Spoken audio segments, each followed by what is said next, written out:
Hello, everybody. Welcome.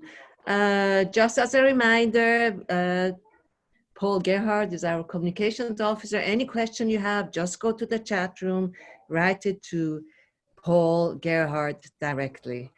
I would like to say a few words on the KICS project, KICS EAP. EAP stands for Europe, Asia, Pacific. There are 21 countries participating in this hub or in this region. And we are very pleased that NORAG was given the grant by Global Partnership for Education and administered by International Development Research Center in Ottawa to coordinate all the activities. As part of those activities, we are having Для координации этих мероприятий. Based on the report that we did on a survey about topics that are important and also emerging issues. Emerging issues are, of course, results-based aid, innovative financing, private sector involvement, all of these things. And we are very pleased that Arushi Terwe has agreed to lead this webinar. She has been our research director on all projects and activities in terms of research and teaching at NORAG that deal with public-private partnership, private sector involvement, philanthropy in education, and now also innovative financing in education. She and her team developed amazing teaching material, open access, like everything we do at NORAG, and also case studies. You saw the link, it was part of the invitation, but maybe Arushi will give it to you again at the end. NORAG is a 5,000 member organization, and we work in the Global South. We amplify voices and expertise from the Global South. That's our mission. It's also our mission to bridge policy and research. So this is exactly down our alley, and we are very happy that you're here. Let me say a few things about the program and also about the two speakers. You see the agenda. We're very pleased that Marc-Antoine Percier from Global Partnership for Education agreed to say 10 minutes something about GPE's activities and portfolio in this area. And Marc-Antoine Percier, he's French national, and let me just say a few words about him. He is an operations analyst working in various projects related to education planning, system strengthening, and financing within education policy and learning team of the GPE Secretariat. Before working for GPE, he worked at the Alliance Française in Washington, D.C., and initially as a GPE country support team member, and now in the operations unit. He holds 2 masters, one from Sciences Po in Paris and one from Krakow, Poland. Arushi Terwe has a doctorate from Teachers College, Columbia University, and a master's from Harvard University. She directs our portfolio, as I said, on anything related to private sector engagement. And it's always about opportunities and challenges. It's always about vulnerable groups. It's always about equity and quality. So I'm very pleased to have these 2 colleagues speak. As you will see, we have 2 sessions where we give the floor to you. Write your questions in the chat. My colleague Marina Drouet-Frotté, she will coordinate and moderate the Q&A session. Marina also works in the Innovative Financing in Education research group that Arushi is moderating. Without further ado, let me give the floor to Marc-Antoine. Marc-Antoine, the floor is yours.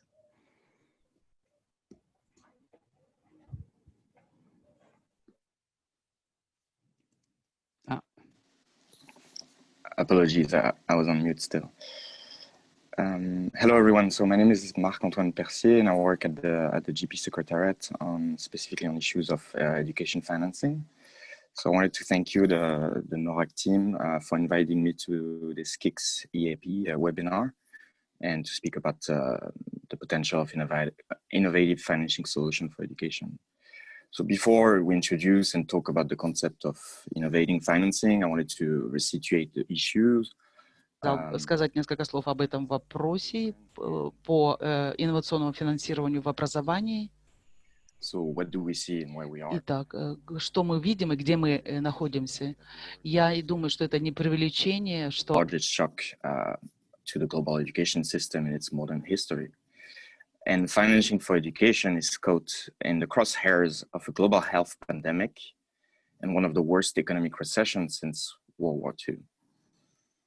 So what do we expect? What do we see? We see and anticipate a triple funding shock.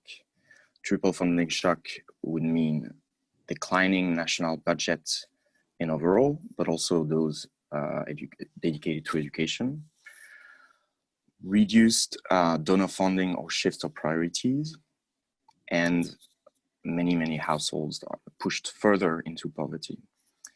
So all of these three elements, these three aspects, threaten to exacerbate pre-existing learning crisis.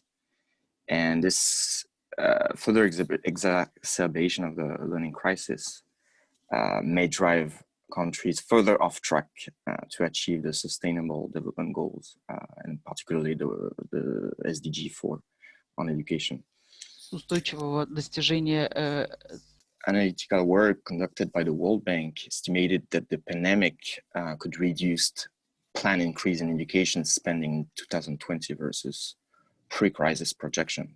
We saw that in 2016, a country would spend approximately 17% of the national budget to education. In GDP value, that would be about 3% of the GDP would be dedicated to education spending. So all of that, because of the COVID crisis, we estimate that the pandemic could reduce those planned increased.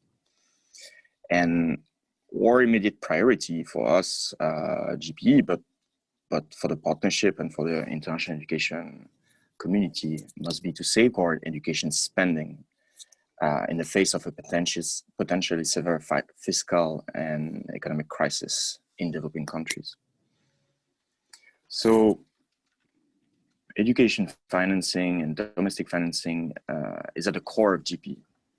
So at the Global Partnership for Education, leveraging donor funds goes hand in hand with financial commitments from developing country partners. So at the moment, on our current operation model, there are certain elements related to domestic financing. The operational model embeds requirements for countries to commit to increase domestic financing to education. So as part of the application, countries must demonstrate that they allocate and spend a certain percentage of the national budget, or that they actually show a growth path. How is it measured? So the UNESCO Institute of Statistics provides data on education financing, and our GP results framework monitor countries, the volume of spending allocated to education. And we've made efforts in collaboration with the UNESCO Institute of Statistics to improve financial data for countries. But this is not just about volume. There are additional drivers of domestic financing. And I think now more than ever, we know that more needs to be done to protect and strengthen commitment to domestic financing, but also sharpen our focus on equity in spending and increase the efficiency of spending. An element that is worth mentioning is the issue of debt service. We see that at least 30 of GP partner countries, so 30 low and lower middle income countries, spend the equivalent of half or more of the annual education budget servicing public sector debt. So in 30 countries, more than half of the education budget goes to public sector debts. Relieving, postponing, and restructuring debt for low and lower middle income countries must be part of the solution. Suspending debt repayment for low income countries could free up to $14 billion for education program. But so what that's one of the issue. But I think it's also paramount that we address rigid expenditure patterns, fiscal space, and domestic resource mobilization, which are the key enabler for more and better education financing. What we, the education community, must drive is progressive spending that targets the most vulnerable and the children who are on the margin of the education system, including girls, refugees, children with special learning needs and disabilities, and also children from the poorest households and those living in remote communities. So education is is also more than just schools. It's synergy with other social sectors. I mean that it's an important social protection tool. Social sector spending cannot be a zero-sum game. So to resituate a little bit the approach of the Global Partnership for Education, at the moment, the GPE is developing its new strategy for 2025. And the board of directors has mandated the secretary and its committees to look at a fresh operational model. And this will mean that we would evaluate and review our approach to domestic financing. At the moment, we are exploring a mix of context-sensitive requirements and incentives to drive improvement in equity, efficiency, and volume of domestic financing. Another element is the mutual accountability. So central to our mutual accountability model will be your continued focus on improving the quality of data on education financing, domestic and donor, and enhancing more transparency on how national budgets are formulated and implemented. Improving the quality of dialogue between ministers of finance and minister of education will be paramount. We see that it's very important element. These dialogue between the MOE and ministries of finance must be grounded in making the right case for education as an enabler of social development, especially now in the face of a health and social protection crisis. So these are the challenging times ahead, but the Global Partnership for Education remains hopeful. We're laser focused on supporting countries to prepare and mitigate the impact of shocks like COVID. And we believe that fighting for resilient and inclusive education system are priority worth fighting for. Voilà, that's it. Thank you again, NORAC team. We are very happy that the GPE came on board to say a few words on the topic. GPE is the biggest funder in education who commits 100% of its funds to education. So it is an important partner for the entire education community. Thank you so much. Let me give the floor to Arushi. Thank you. Arushi, you're next. Thanks. Hello, everyone. I'm Arushi Thurve. As Geeta mentioned, I'm the research director for NORAG, especially focusing on private sector engagement. So I want to make sure you know from the beginning that even this presentation will discuss financing from the private sector a lot. So we will be delving slightly deeper into the issues there. Let me share my screen. And throughout this presentation, we will give space to everyone to engage with us. It is very content heavy, so there will be a lot of information presented, but I will stop periodically to make sure that we are getting questions from everyone.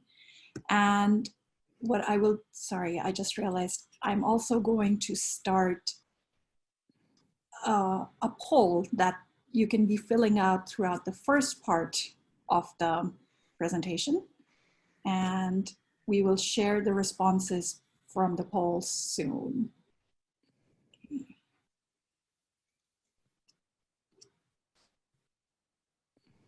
Okay, so innovative financing for education.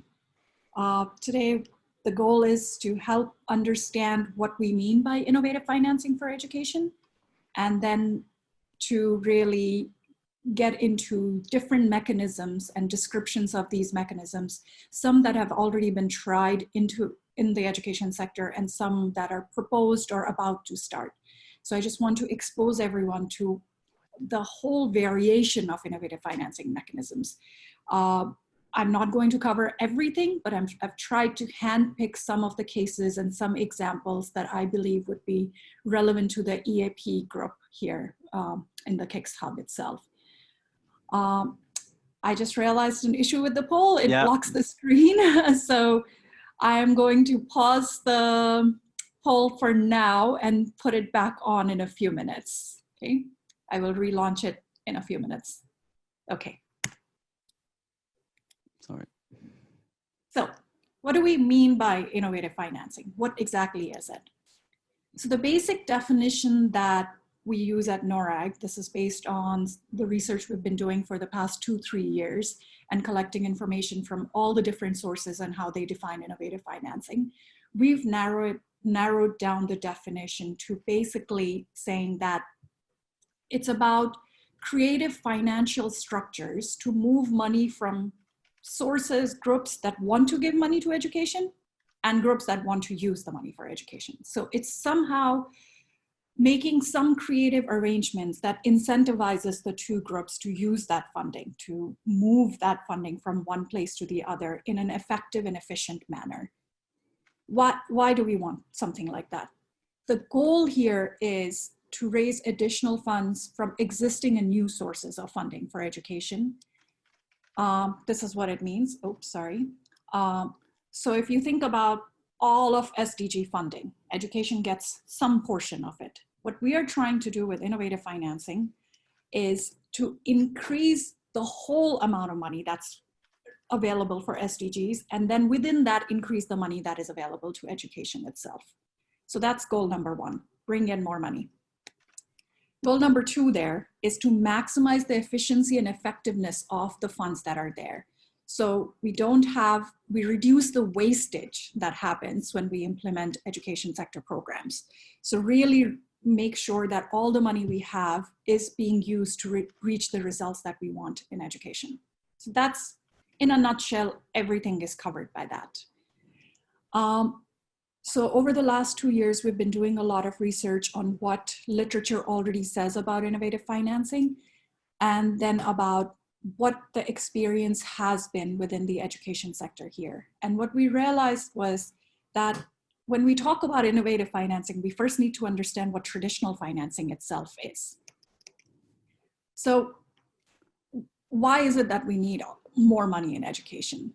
Basically, what Marc-Antoine was pointing out is that we don't actually have enough money to meet the SDG 4 agenda of quality education. There's a lot that we need to do. We didn't have enough money even for the EFA goals or the MGG goals, but the SDG goals are even bigger, and that's just not enough money within national budgets at the moment or from international aid to meet the goal. And on the other hand, there's a proliferation of a lot of new actors. There are lots of private sector actors, philanthropies, private citizens, social entrepreneurs that all want to get engaged in the education sector. There is an understanding in society everywhere that education is key for economics and social development. Everyone wants it, but financing becomes a challenge. So I'm going to play a short video so that you can understand what the current issue or the current challenge of financing itself is.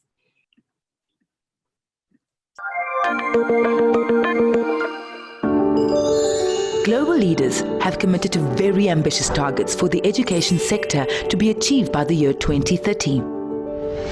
Achieving these targets requires substantial increase in the funding for education.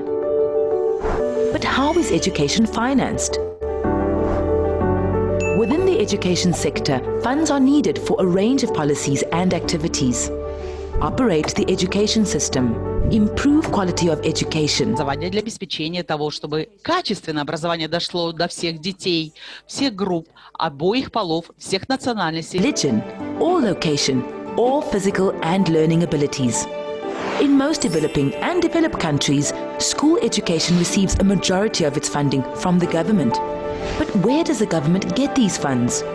A large portion of these comes from the different types of taxes that citizens, businesses, and industries pay. In this manner, it is the citizens who pay indirectly for education, even when it's provided for free by the government. Additionally, in most contexts, parents also directly fund their children's education. Typically, in developing countries, some of these funds are further supplemented by international aid. Multilateral organizations and bilateral donors, like governments, provide aid to the education sector in a country in the form of grants or concessional loans. More recently, donations also come from national and international philanthropies. Most countries are committed to spending between 15% and 20% of their government budget on education.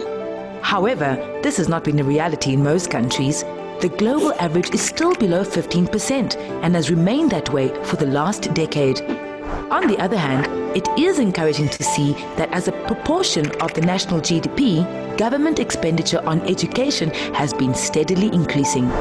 Even with an international aid, it looks like the education sector receives still substantially lower level of funding than other sectors. However, parents and households are still taking on a major burden of education funding despite the fact that their tax payment should be providing these services to their children. In Côte d'Ivoire, 33% and Vietnam, 24% of the education funding comes from households. The situation is even worse in Nepal with 49% and Uganda with 57%. This means that children who come from poor households will be left behind because their parents do not have the means to pay for even basic education. The Education Commission estimated that the education spending in low and middle income countries will need to increase from 1.2 trillion to 3 trillion between 2015 and 2030. To ensure that the burden of funding education does not fall on households, both domestic and international funding for education will need to increase drastically. Interested in improving education financing? Visit our website to learn more. Okay. So that's the condition. That's the condition currently with education sector. We need a lot more financing, but we also need to reduce the amount of money that households are spending, especially on pre-primary, primary, and secondary education. So how do we get to more and better financing? What we really need to do is increase the total amount of government funds, which can be done partially through improving the taxation systems in countries. I will get into that a little bit more later. That's the most fundamental thing because majority of the funding is coming from the national budget. So that is where we need to really focus on maximizing the education funding. So increase all of the government funding and then funding going towards education. Increase international aid to education because as we've seen in the graph in the video, international aid to education has actually not increased as much as it has increased for other sectors.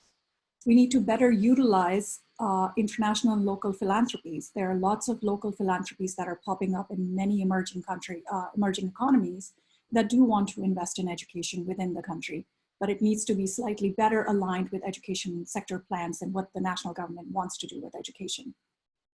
We need to reduce the financial burden on households, and we need to try and harness the private capital market, and I will get into this a little bit more very soon on what we should be doing there. And then improve the efficiency and effectiveness of existing funding. And most importantly, make sure that whatever funding is available is actually ensuring inclusive and equitable quality education.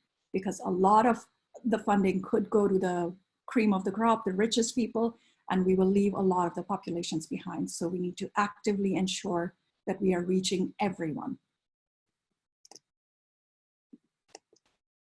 So how does innovative financing fit in there? The term innovative financing, as I mentioned, is very large. There are lots of definitions around for it, but there's some common characteristics that are very relevant to the development sector and the education sector. So here's a summary of some of the ones that we have kind of distilled down to what we mean by innovative financing.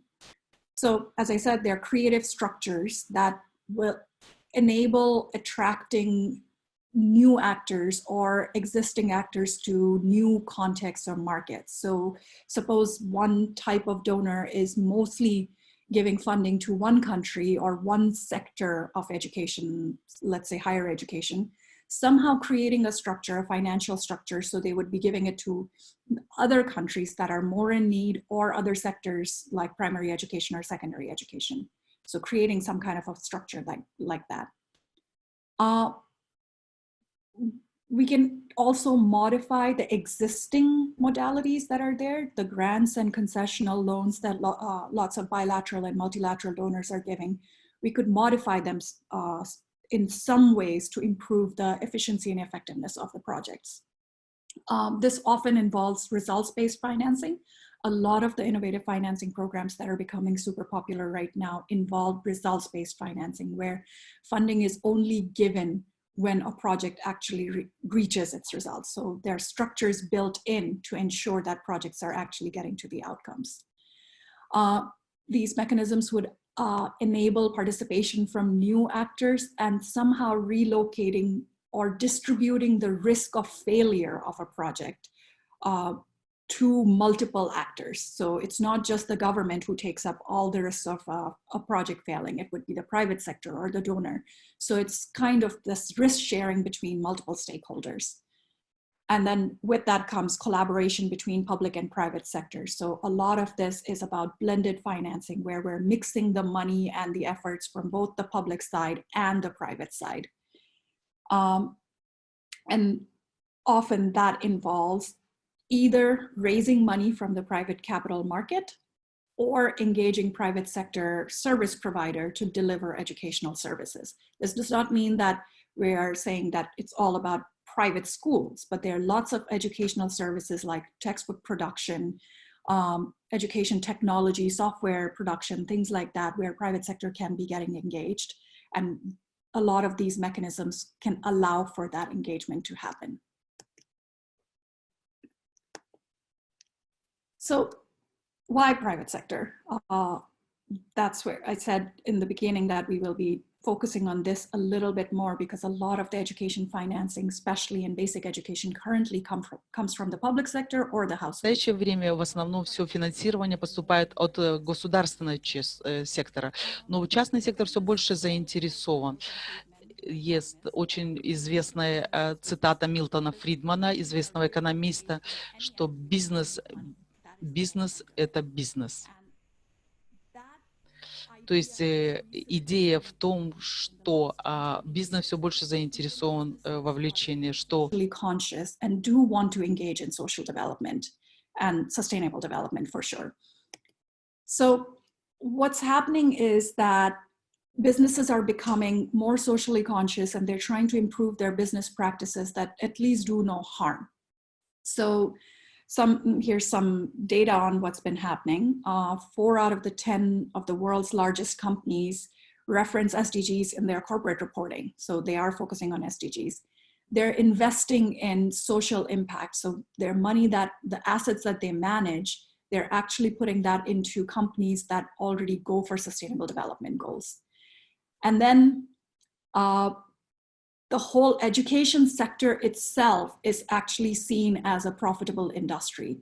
A recent report that was done by Kairos Capital estimated that Africa alone is 16 to 18 billion. A similar report came for Asia as well, and the amount was, I think, closer to 30 to 40 billion.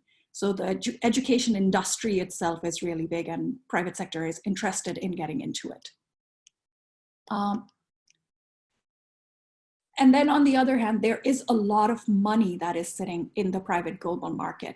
So the capital market is estimated to be 185 trillion US dollars in the financial year 2017.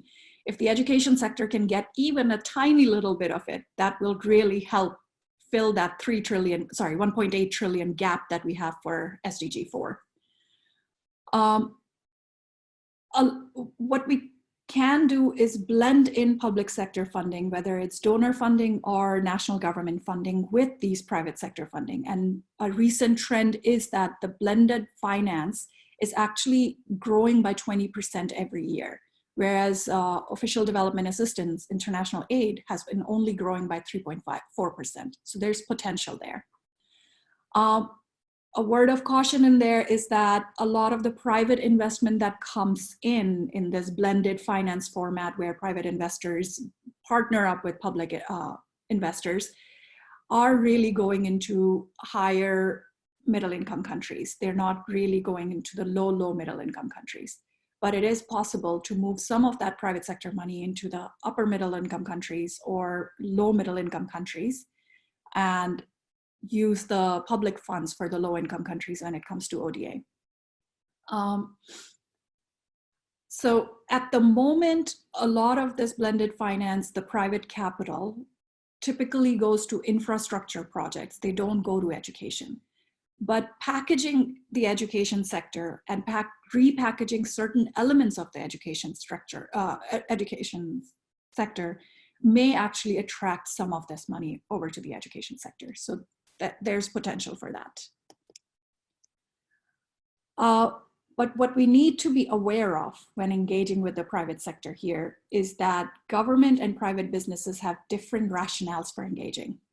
So we always need to make sure that when this public-private partnership type of arrangements are happening, these ideas are put out upfront. Everyone knows what their motivations and rationales for engaging in an education project are. On the government side, since we need to ensure that there's equity and inclusive education, basic human rights are protected, government will need to advocate for that. Private businesses, on the other hand, even when they are looking for social development, their mode of operation and the purpose of business is still about profit seeking. So they will try to look at their bottom financial line and how much money they will be getting in return. Even if it's zero, they will be somehow quantifying it in financial terms. So we have to be aware of it, especially people working from the public sector side when engaging with the private sector, using their language and understanding what they really mean. On the other hand, private sector will also always focus on improving efficiency and effectiveness because they want to maximize where the dollar is going and what results we are getting. So I'm going to pause there. We will have about 5 to 10 minutes of questions at this stage, and I will also open up the poll again just to see what people think. Okay, so I'm going to stop sharing my screen for a few minutes. Okay. Marina will moderate this session. She's taking down some of the questions, so I would suggest if everyone can write their questions about just the need for innovative financing, the things that have been discussed up to now, into the chat box, along with introducing yourself, which country you're from, which organization you're from. We will select out some of these questions and I will answer them. And for some of them, we might actually give you the floor to ask their question.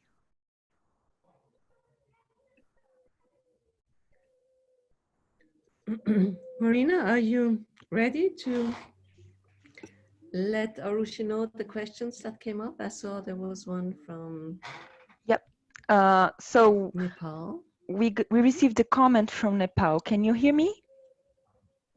Can you all hear me? Yeah, really okay. Well. Mm-hmm. So we received a comment from Nepal, from Surya Kiran Shrestha. She says, in Nepal, the government has encouraged public institutions to provide quality education and financing a large amount of money, but could not provide quality education. So parents do not believe the public institutions to send their kids, but private sectors financing huge money provide good quality education. That is a really good comment, Surya. That is a trend, not just in Nepal, but in a lot of different countries where at least the perception is that private sector, private schools are providing a higher quality education than the public school. What needs to, in my personal opinion, what needs to happen here is higher level of engagement between the government and these private school sectors and parents on what exactly does quality education mean and why is the private school being more is perceived as more beneficial for their students? And then how can the government actually facilitate the improvement of quality education, whether it's in a private school or a public school? There are lots of examples around the world where even low-fee private schools are not providing quality education, but there's a perception that they are. And parents Они даже если не... The problem there is that parents are in some form or the other paying taxes to the government. So they've already paid for education in one way.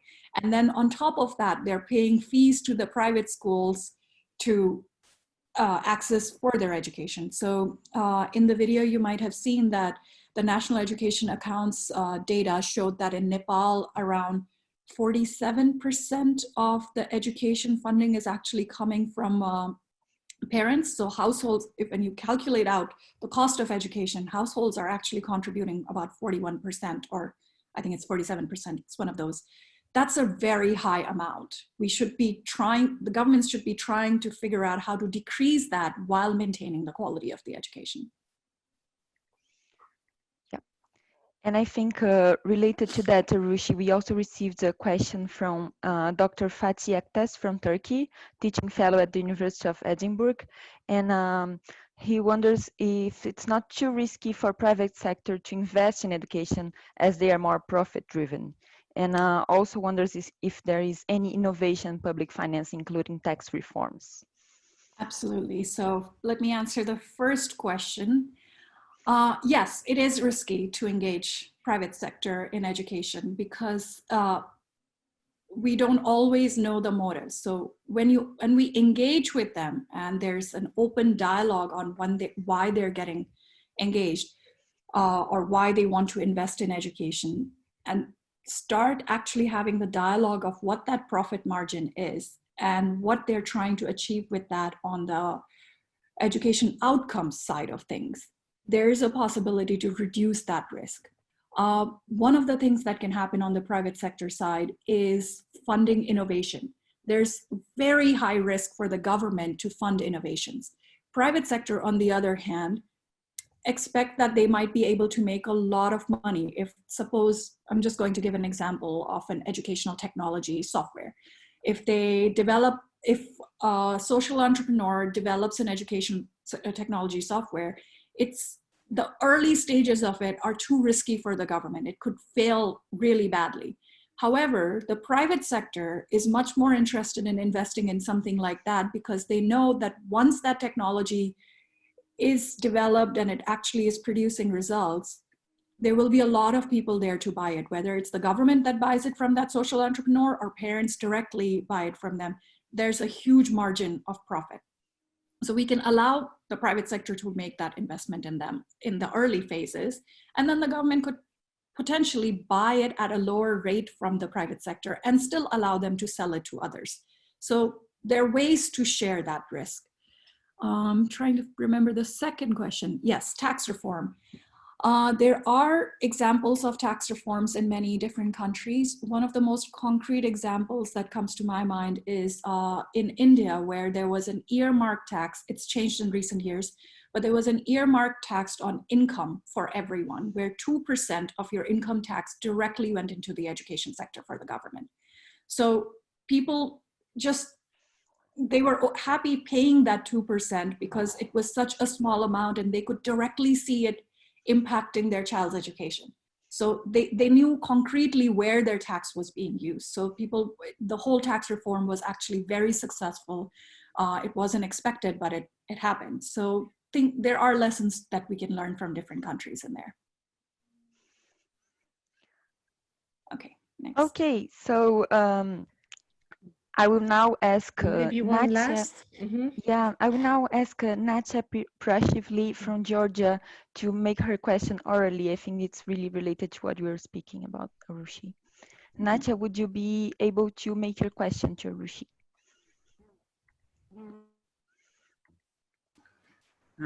Do you hear me? Yes. Yes. Once again, thank you very much for the presentation. It was very interesting. My question is about the social responsibility and public-private partnership. Can you tell us more about the benefits and the role of social responsibility in the financing of education, inclusive education?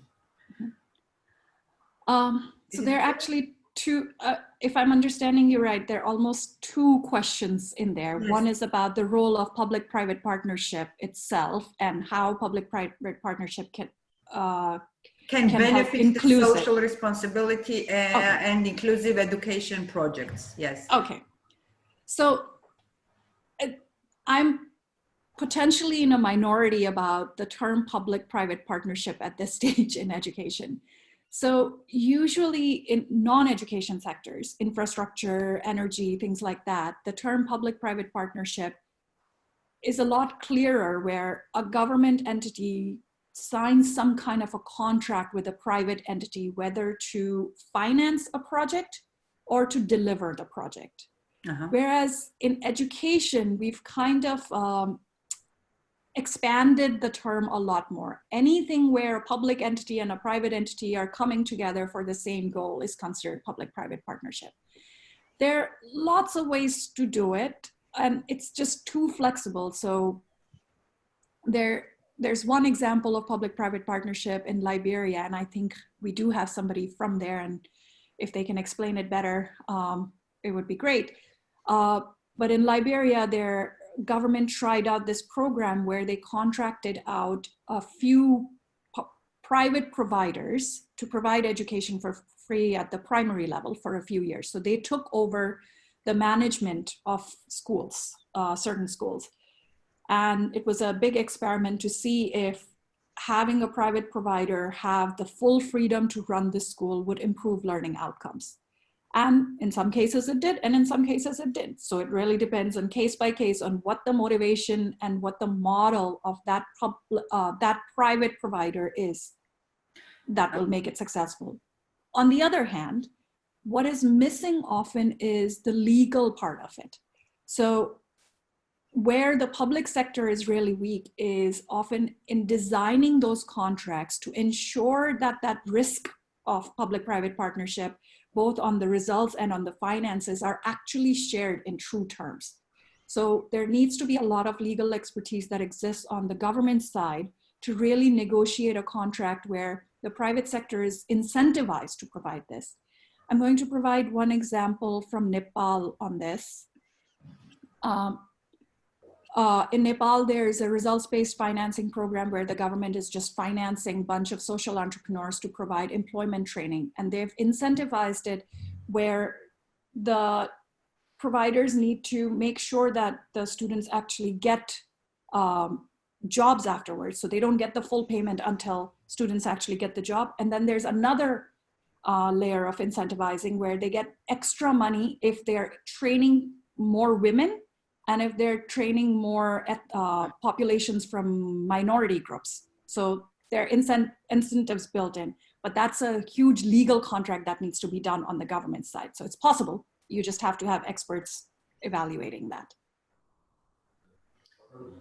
Thank you, Arushi. Thanks.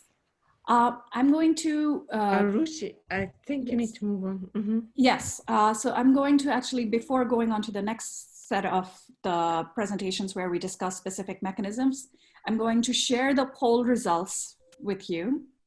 The results are very interesting to me. Here. So what we see is that I'm glad to see that a large majority of you have at least heard of innovative financing before, and you've actually read and attended presentations before. So that's fantastic. And some of you have, at least one person has either developed innovative financing mechanisms or is implementing that. So that's fantastic that in the group, we already have very knowledgeable people. So when I discuss the mechanisms, I expect a lot more questions and hopefully a lot more examples from your side. On the education financing side, this is a word of caution almost. We're seeing that at least in what we have here, countries are spending very little on education. The majority of the answers are coming at 5 to 10% of the total budget is being spent on education. I think we all need to advocate at the country level for our governments to increase this. I think that's the lesson, at least from this group. It's not a representative sample, but at least from this group, we should be aware that we need to do more advocating on the government side for this. Okay, so I'm going to move on to the next part of our presentation today, which discusses more of the mechanisms themselves. Just one second.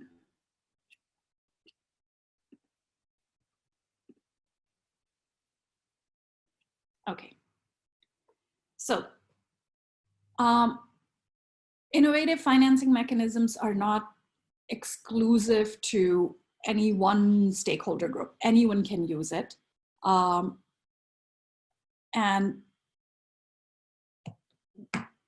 what I'm going to focus on mostly is how bilateral and multilateral donors can use these mechanisms and how national and subnational governments can use it. However, most of these require some kind of partnership with philanthropies and private sector as well. You have to keep in mind that basically it's the same kind of money moving from one actor to the other, but it's in a modified structure, in a different modality. And it requires either modifying existing models that we already have or creating some new structures to attract more funding from existing partners or new partners. And in some situations, all it requires is laws and regulations. So it's not that we have to create a structure, but more that we need to advocate at country level to modify certain laws and regulations to incentivize new actors coming into education. So I'll start with the donor side, but before that, I just want to let you know that throughout the second part of the presentation, you can be writing into the chat box if you've had experience with innovative financing mechanisms, if you've even heard of anything in your country, so that we can discuss it after this particular session. So just write it in the chat box, make sure you mention the country, maybe the name of the project, and we will try to give you the floor at the end so you can tell us a little bit more about it. Okay, I'll start with some simple ones. So at the donor level, there are several examples that have already been tried out in this sector. Something that most people here would have heard of are conditional cash transfers. These are the most traditional innovative financing mechanisms. I know it's an oxymoron. They're clashing terms, traditional and innovative. But anything that is innovative at one stage becomes traditional because it gets adopted and becomes part of the game. So conditional cash transfers have been implemented for years where incentives were given to parents or students. So financial incentives were given to parents or students for attending schools. And those have evolved a little bit more, and then giving them incentives to have better learning outcomes, so study better in schools. So this is something that has been tried out in Bangladesh and a lot of Southeast Asian countries, Latin America as well. But this is something where there's a lot of experience already and a lot of projects exist, and countries are implementing it more as part of policy in some cases. Matching funds. So Global Partnership for Education itself has launched, I think a couple of years ago, a multiplier fund where Global Partnership gives X amount of money for another, so $1 for every $3 that are raised from other sources. So it's an incentive for countries to actually try and find funding for education from other sources, and then Global Partnership is able to, GPE is able to add in a little bit more. So here the money can, in theory, come from the private sector, but often it comes from other bilateral donors or multilateral donors. Education bonds. This is something that has existed for years. Education bond is like any other bond that you and I can purchase. So anytime we want to go make an investment in the stock market or something, the safest way to do it is to go buy a bond, which has a maturation period. You give X amount of money to a company, it's a loan. In 10 to 15 years, they promise they will return that money back with another 2%, 5% interest. So it's kind of a loan. Inter-American Development Bank a few years ago was able to issue education bonds. So basically, these were bonds where in the market, they basically said that any money that is raised from this bond specifically goes to education projects. So it's education, youth, and employment bond. And a lot of investors were actually very interested in doing this because it met their SDG goals. They were able to show that their investments are actually going into SDG.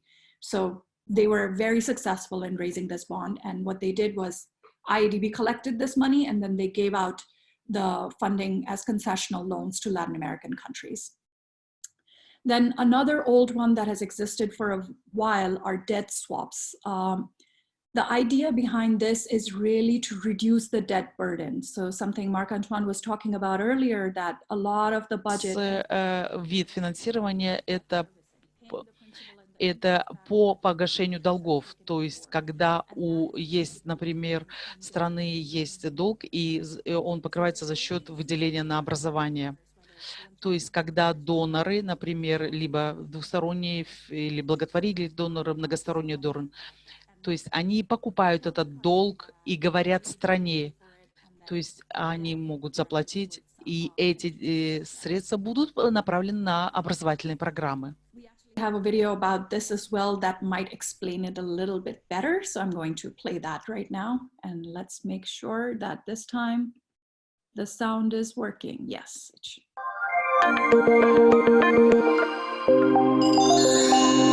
A debt swap can play an important role in filling the gap in funding for education. Oh, if you never heard of a debt swap, you might have heard of other terms that are variations of its basic form. Not really? Hold on, let's look at an example of how this financing mechanism can play out in the education sector. Our story has three main characters: country A, donor A, and donor B. Let's say that country A takes a loan from donor A for an infrastructure project. This loan enables the infrastructure project to take place, but country A ends up having a part of its already restricted domestic revenue directed to the repayment of the principal and interest on the loan. This limits even more its capacity to fund social development. This is where donor B can help. Through a debt swap, he can buy down all or a part of country A's debt. This donor can buy the interest or the principal of the loan, or even both. By doing it, donor B releases country A from all or some of its future debt repayment obligation, generating fiscal room to maneuver and invest in social development, including education. An agreement is created in which donor B sets the condition that country A uses the funding that would have been used in debt servicing to fund an education project. Instead of paying back the debt to donor A, country A uses the new additional fiscal space to invest in strengthening its education system, achieving the Sustainable Development Goal 4 on quality education for all demands both domestic and international funding for education to increase drastically. Through a debt swap, wealthier countries can contribute to the collective effort of filling the gap in financing. Interested in improving education? Okay. So that was just an explanation of one of them.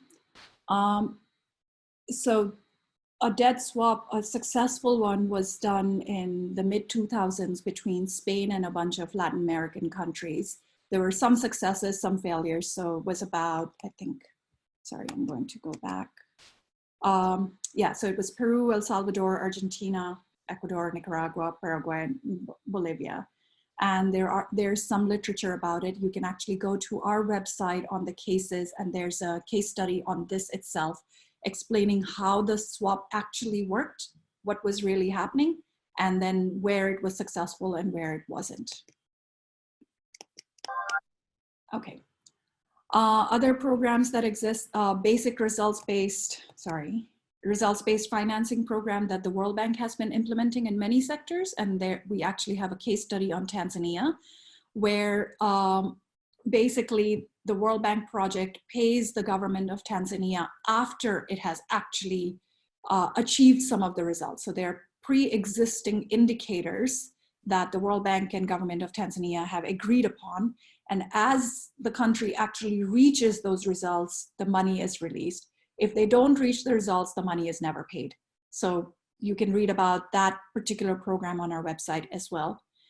And then the GPE itself, in their ESP implementation grant, 30% of that grant is usually reserved as a variable tranche that are only given after a result is achieved. So GPE has also been using results-based financing here. Then something that is very popular, and we can actually have a whole session just on this, are impact bonds. This is, at the moment, very few bilateral or multilateral donors have invested in it, but a lot of them are very much interested at the moment. Many philanthropies are putting money into it, but a development impact bond is a way of letting the private capital market give funding to a service provider to reach results. And if a service provider reaches those results, then the government can pay back the initial investor all of that money with a little bit of interest depending on how well the service provider reached the results. So in some ways, it's moving the risk of failure from the government or from the philanthropy or donor over to the private investor. A successful example of that at the country level has been in India, but now a lot of programs are coming up in both Africa and Asia. There is an education outcomes fund that is being negotiated at the moment, which is going to have several programs in different countries. And you can read about that as well on our website very soon. Then there's a more complicated mechanism called guarantees that usually bilateral and multilateral donors can give. Within education, it hasn't been tried as far as I know, but a new model is being developed, which is the IFED. And a lot of you have probably heard of it.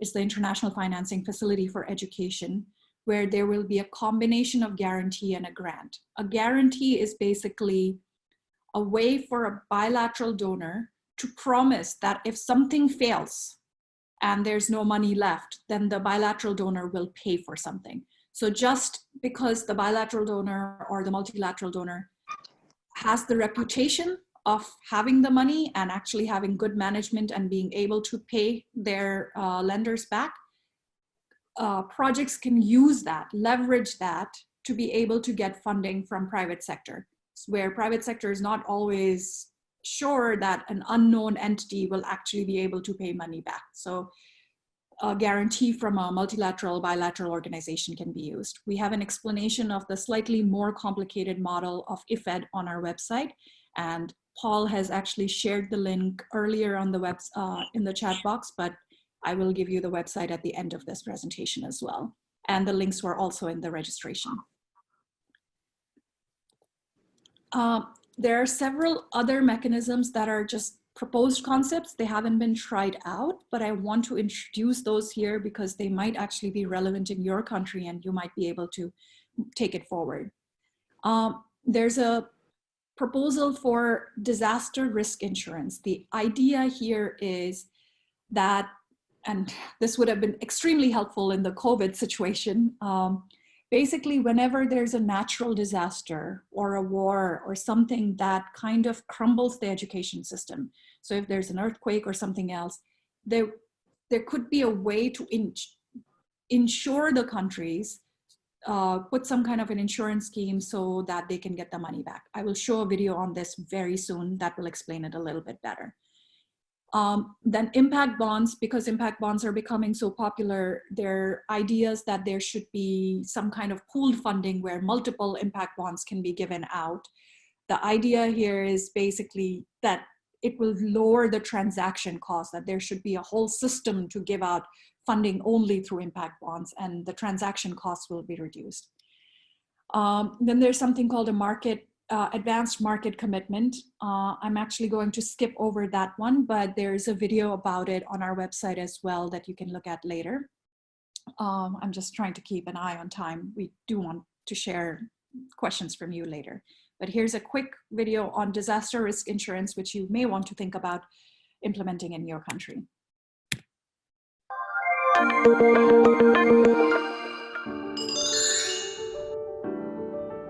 Disasters like earthquake, drought, armed conflict, and civil unrest often have a disruptive effect in education systems. In such situations, schools can become shelters or be lost due to damage or destruction of buildings and equipment. Students and teachers can lose their access to school due to road or other lifeline damage or security concerns.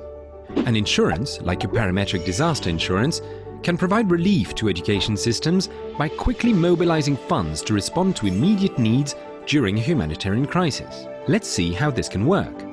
Country A can purchase a parametric disaster insurance policy from a private insurance firm by paying a premium of $100,000 per year. As part of the policy, the country will have coverage for loss based on pre-agreed metrics, and payout amounts are tied to the severity or magnitude of the particular event and the scale of its impact.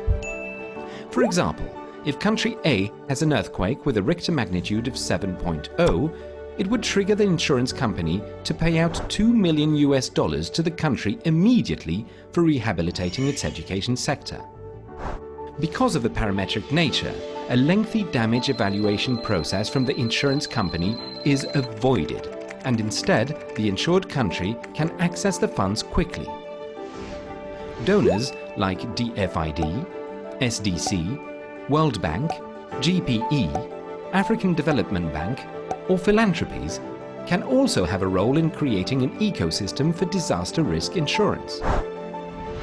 They can allocate some of their aid to developing countries towards the premium for the disaster risk insurance and, in turn, ask the governments to include a resiliency or risk management plan within their education sector plan. Since education is often deprioritized during crisis situations, a disaster risk insurance with donor funding could alleviate the problem. Through it, early and targeted financing for education could be immediately leveraged in the occurrence of a humanitarian crisis. Interested in improving... Okay, so now that's starting to get a little bit more to the country level mechanisms. So let's discuss that. At the national government level, I cannot emphasize this point any stronger, but the first step is really to maximize the tax revenue itself. There's a huge issue of many countries not being able to capitalize on the tax that they can raise. So as a first step, we really have to look at that, where the whole country needs to maximize its tax, and then it needs to be directed towards education at the proportions that have been globally agreed upon. So I had, in the question answer session, I'd mentioned the earmark tax in India. So 4% of the tax was actually going, so 2% to education and 2% to health. So they were directing it to that on income tax. There is a group that is developing a lot of material on tax justice to ensure that the right people are being tapped and taxes are coming from the places that should be taxed and are not avoiding or evading taxes in countries. There's a problem that most of you are aware of, where multinational companies are registered in one country and not paying taxes in the countries that they operate in.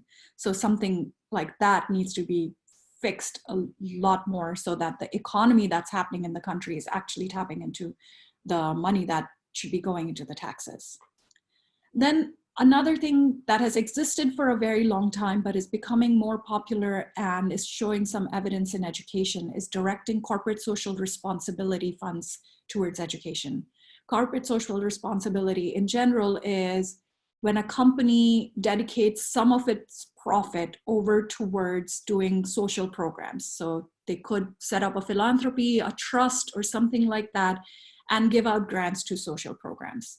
Most of the time, this is just something that companies do on their own, but there are examples of countries that have created laws and regulations that kind of encourage countries to do that. So in India, it's actually a law that every country of a certain size has to spend 2% of its profits over to social programs. And government has listed what type of sectors qualify for these social programs, and they require them to report, and they're penalized if they don't actually make this investment.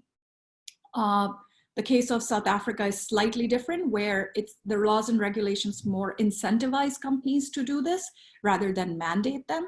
But what ends up happening is a lot of times they're not able to register on the stock exchange if they're not able to show the report on how they've contributed to their social responsibility. So these are some laws and incentives that other countries can learn from and start introducing, especially with more and more economic development happening and more private sector companies coming into these countries. We need to start thinking about how to make sure that governments are incentivizing the companies to be more socially responsible, very much in line with the question Natia had asked earlier. Okay. Then another thing that countries can be doing beyond maximizing the taxes and then tapping into some existing funds that are in the country is maximizing the private sector investment. So I don't necessarily mean the fees that parents are paying to schools, private schools. I really mean any of the investments that private citizens want to make into their own country, but not as a donation, but somehow get some kind of a financial return on that too. There are proposals and concepts about issuing bonds at the country level, so it's not like the one that IADB was able to do at the international level, but let's say Bangladesh or Nepal or Cambodia could issue a bond in the local currency for their own citizens to buy. So for their own citizens to actually lend the money to the government to do some major development projects within education. Or people who are living, citizens who are actually living outside of the country, often diaspora, people who live outside the country, are interested in making financial investments in the currency of their home country. So there could be bonds that are issued and directed towards those diaspora. This was done previously in India and Israel, and they were very successful bonds where people who were not living in India and Israel, but either were citizens or of that origin, bought those bonds, and the governments were able to raise a lot of money. These people are more, they are more able to take the risk of local currency fluctuations. So they're a good target audience for this.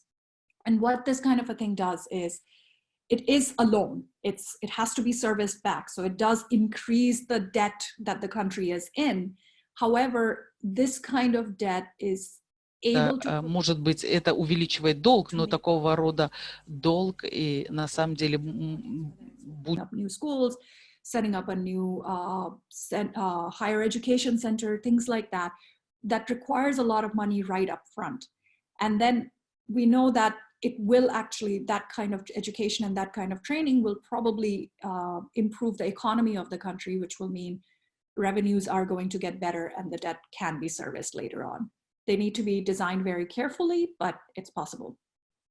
Another one where you can monetize on private citizens is something with remittances. A lot of data is showing that immigrants that move from one country to another send money back to their home country.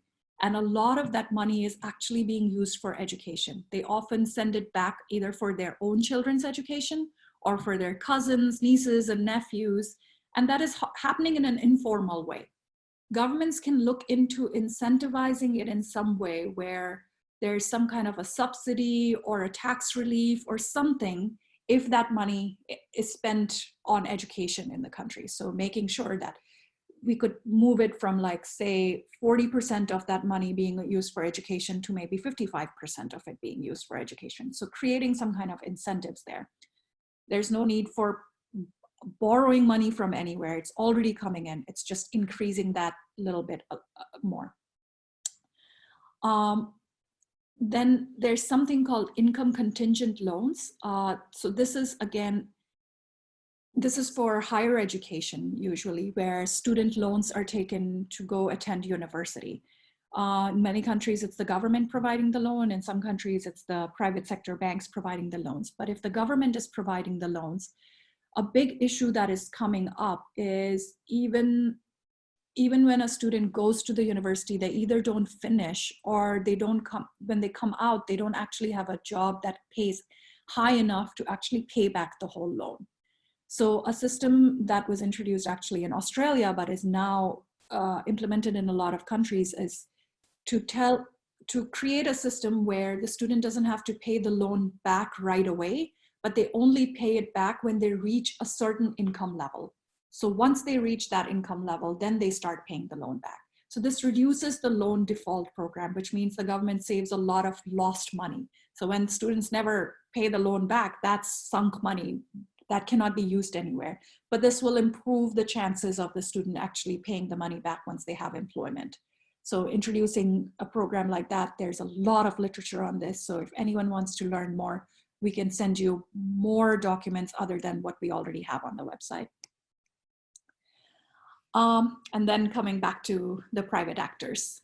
Social impact bonds, again, this is the same thing as the development impact bond before. Basically, the government promising a private investor that if they invest in an education program and the education program is successful in reaching certain results, then the government will pay back the private investor the amount of the principal, the main money that they borrowed, and a little bit of interest to go with that.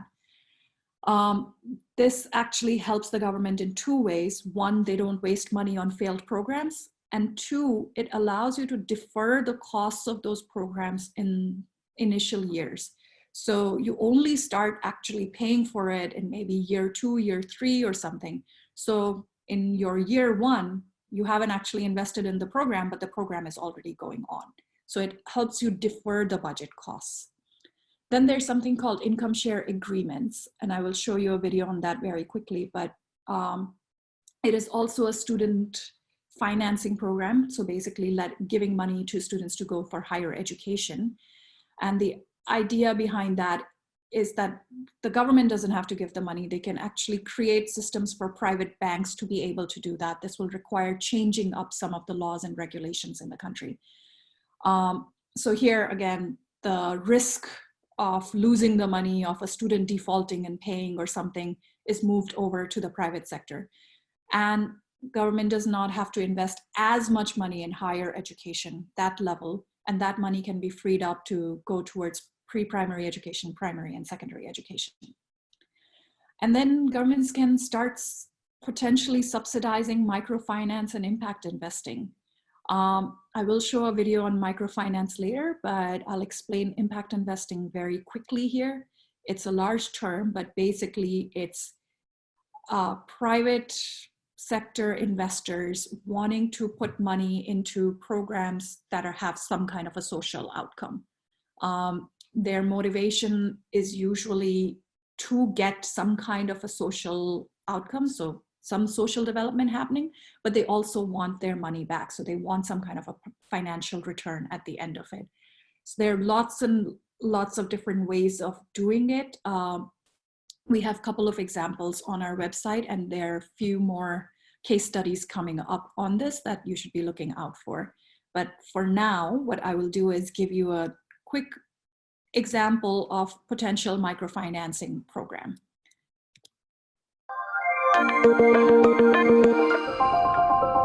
Oh, sorry. Many countries are facing an education financing dilemma. While the demand for post-secondary education is growing, governments often cannot afford to offer it free of charge for all. At the same time, imposing student fees might prevent access to a large part of the population. New ways of sharing costs between governments, students, and investors might be a way to solve this problem. That is precisely what an income share agreement proposes for the post-secondary student financing. With an income share agreement, also known as human capital contract, an investor lends capital for the student to pay for a post-secondary degree. The investor can be a for-profit or non-profit private organization, a government, or the post-secondary institution itself. In return, the investor receives a part of the student's future earnings after graduation. This means the student commits to pay back the investor with a fixed percentage of its future income for an agreed time, regardless of whether the amount is less, the same, or more than the initial investment received. In a nutshell, the ISA is not a loan with a certain amount to be repaid, but an investment with a repayment measured in time. As a result, this financial instrument can enable countries to grow their offer of post-secondary education by sharing its cost. Also, more students can have access to education without the barrier or concern about fees. Finally, investors can use their resources in a way to bring about financial and social returns. Interested in improving education financing? Visit our website to learn more.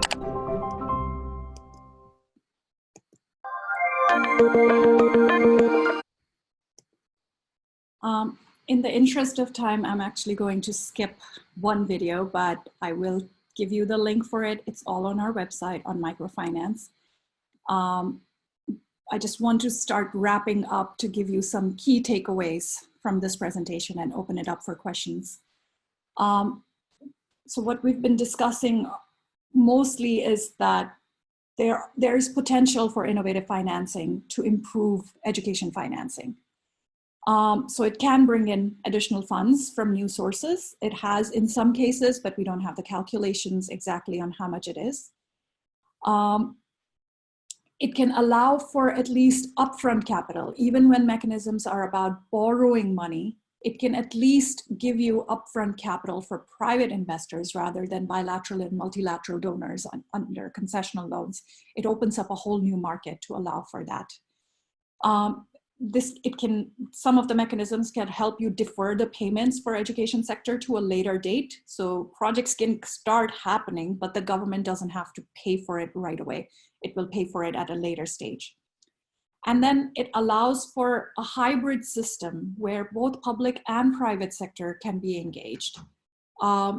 Some things in education can have a market-based solution. So in those cases, private sector can get involved. And in other situations, it's really the government's responsibility to ensure that every citizen is getting good quality education. So finding that balance and finding those smaller pieces within the education sector is what's going to make innovative financing bring in more money and bring in new actors into the sector.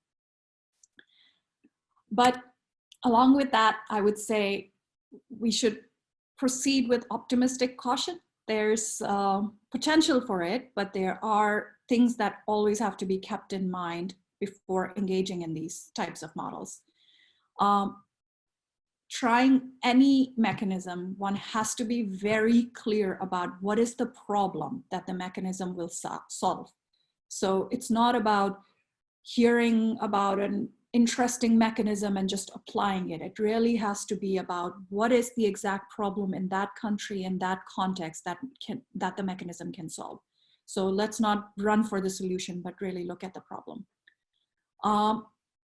Another issue is because these mechanisms involve multiple actors at the same time, all stakeholders will need to be open and transparent about what they want to achieve. It's not that a private sector company would come in and say that, yeah, we agree with the public sector goals, but in reality, their goal number one is profit. So everyone needs to be transparent on what their primary goals are and how they're aligned with each other. And with that, there has to be a balance between maximizing profit and managing equity in a country.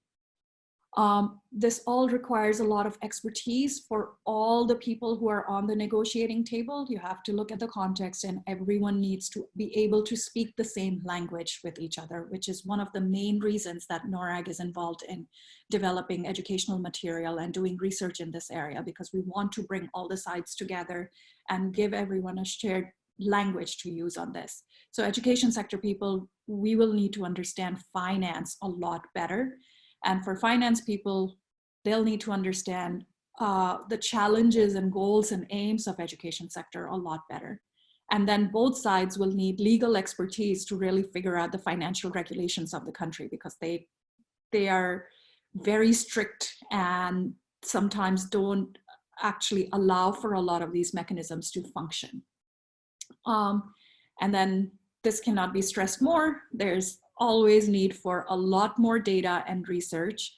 At NORAG, we are committed to researching the experience of innovative finance. We are doing a lot of case studies.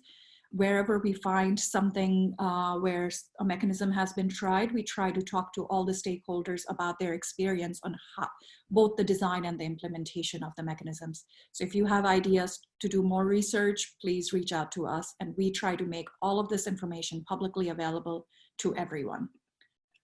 So I will end there. I would highly encourage you to go to our website on the IFV page. Lots and lots of resources are already there. All the videos I showed you and more are there. There are lots of case studies already on the website, and in the next couple of months, more and more case studies will be published there.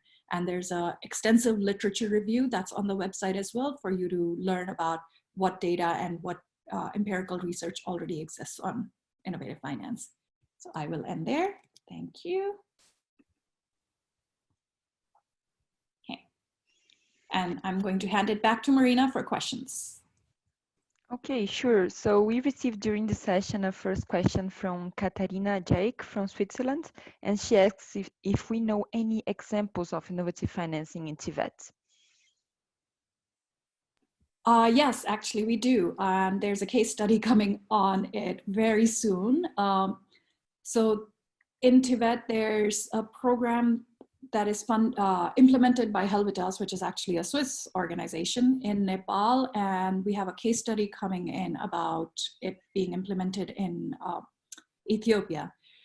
The program basically is that Helvetas manages the whole thing, and funding from both government and bilateral donors go to social entrepreneurs in the country to give skills building in different areas to youth in the country. So the companies that are doing the training programs first get money for doing the training itself, for actually enrolling students, finishing the training. It could be in tourism, it could be in nursing, anything. So they get some of the money after they train the people, and then they get the money, rest of the money, when these people are actually employed. So it's not just about mass training and getting everyone training that they will never use, but ensuring that after training people have employment. So that's a results-based financing program in Tibet that I'm familiar with. Others, recently we heard of one in Brazil on an income share agreement, which can potentially be implemented in other places, which is a Tibet income share agreement where the student is able to get the money from a bank as an income share agreement, not as a loan, attend a program for about 3 months or something, and then only pay back if they get a job that is helping them earn a certain amount of money. And then for 5 years, they pay that money back, and after 5 years, they're done. So those are two examples I could think of. Yep. So maybe we can hear also the example from Nepal that Janak Hajpant has shared with us in the chat in the meantime. Let me open. Okay. Janak, can you hear us? Yeah, sorry, I can. Thank you. In Nepal, it was the event program, which was basically about the technical and vocational training for the fresh youth, and the youth could apply for the training opportunities to the service providers, and the program was implemented by the government itself. So the service providers could be selected, and the training, the training providers could train, and they could get certain portion of the amount for the training and enrollment and all these things. But certain portion of the amount was on hold until those trainee get the job, which means like as long as they get the job, they will get the full portion of the amount. Otherwise, that amount would not get. So that was basically very innovative, because the training providers would put focus on the quality of the training so that they could get hired. as well as they could link them to the entrepreneurs so that they can get job easily. So I think this is a very good example of the innovation. And the good thing was, like, it was implemented by the government, and there was some funding support from the most of the funding from the external funding agency, World Bank, I think, but there was some funding investment from the side of the government as well, and the government employees engaged in the delivery of the project, which was good for the institutional memory and to some extent for sustainability as well. Thank you. Thanks, Janak. And another interesting point about that program was that service providers were getting an additional money if they enrolled people from minority groups and if they enrolled women. So they had incentives to actually reach out to groups that were left behind from other programs. Okay, so now we received also a question from Sang Hong from Cambodia, who says that when the government engaged to get more loan for the investment, more on secondary and higher education. In this case, basic education and early childhood care becomes less priority. How are we making sure we leave no one behind? Very good question. So to not leave anyone behind, we have to make sure that we're constantly thinking about it. So we all have to make sure that all the groups are on our mind. And you're absolutely right that often when you engage the private sector, we are focusing a little bit more on higher education and secondary education. The reason for that usually is that the time it takes for a graduate to finish the secondary education and then reach the employment market and then start paying back or higher education, the time is much shorter. A child investing in a child at pre-primary and then primary and waiting for that, private sector cycles don't work like that. But the benefit of using private sector for those levels of education is that then the government funds can be freed up to actually invest in pre-primary and primary education. So in that way, innovative finance can come in handy and we can be engaging them and actually put even more focus on pre-primary and primary education. Sure. So right now we received also a question from Ankit Saraf from India, and the question is, how do we get private players to fund education programs that do not have a clear proven track record of success, or areas programs whose impacts are difficult to measure? And a related question she adds is, education being such a complex social problem, how do we get private players to invest in multiple programs that addresses an educational problem holistically and not standalone educational programs which are influenced from multiple angles and areas? Very good question, Ankit. My answer to that is that innovative finance or private sector investment in education is not a solution for everything. They're almost boutique solutions. So they're almost like useful for very small, discrete things that can be done. And you make a very good point that they may not solve very complex problems. The complex problems are in the domain of the government. They have to do something about it. However, if you break down those complex problems, then it's possible. So I'm just going to make a couple of examples. Suppose a country is struggling with providing teachers with real-time feedback on how their students are doing in the classroom. This is something government can go out and try to develop a software for that or something. However, a private company, a social entrepreneur might be able to develop that, but they just need the money to be able to do that. And there comes an angel investor from the venture capital side or venture philanthropy side. They can take the risk of the social entrepreneur developing that program. And then once the program is developed, the government can buy it at a cheaper rate and the social entrepreneur can be selling it to private schools and to other places. So, or adapting it in some other way. So there are those discrete solutions where the government has to think about the complexity, break it down, and try to see where the private sector can be engaged, either in funding it or in providing the service itself. Okay, so maybe now we want to, Joe De Silvio from Volta Capital has just shared the experience of Volta Innovative Financing for Education. Maybe we want to hear from Joseph on that. Joseph, would you be able to say a few words? Yeah. This is Joe De Silvio. So yeah, indeed. So I shared a comment here. We at Volta Capital this is one thing we do quite a lot of, and we're deep in this innovative financing space, especially in education. And so just to say, probably not enough time on this session to get into depth. And like Arushi said, I think we could do an entire session on impact bonds, for example. But we are the manager, the bond manager and intermediary on a social impact bond in South Africa that focuses on early childhood development and improving that in non-center-based context.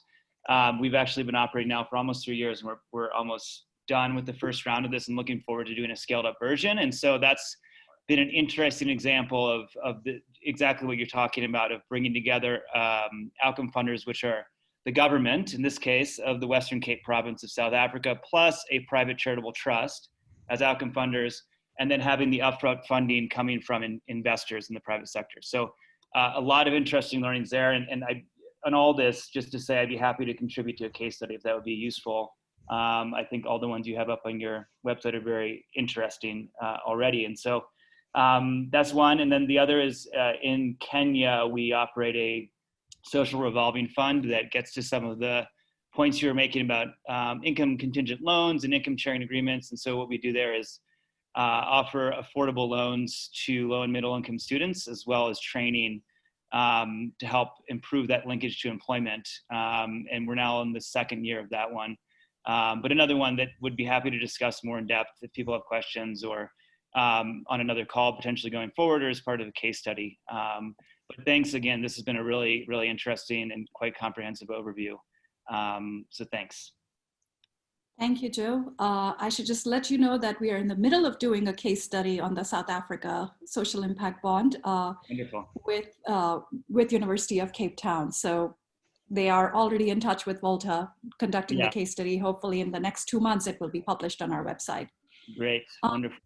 I actually, related to that, I actually wanted to bring up a point that Fatih Akhtas has made on the chat that really hits some of the key points on what research is really needed, what data is really needed in this area.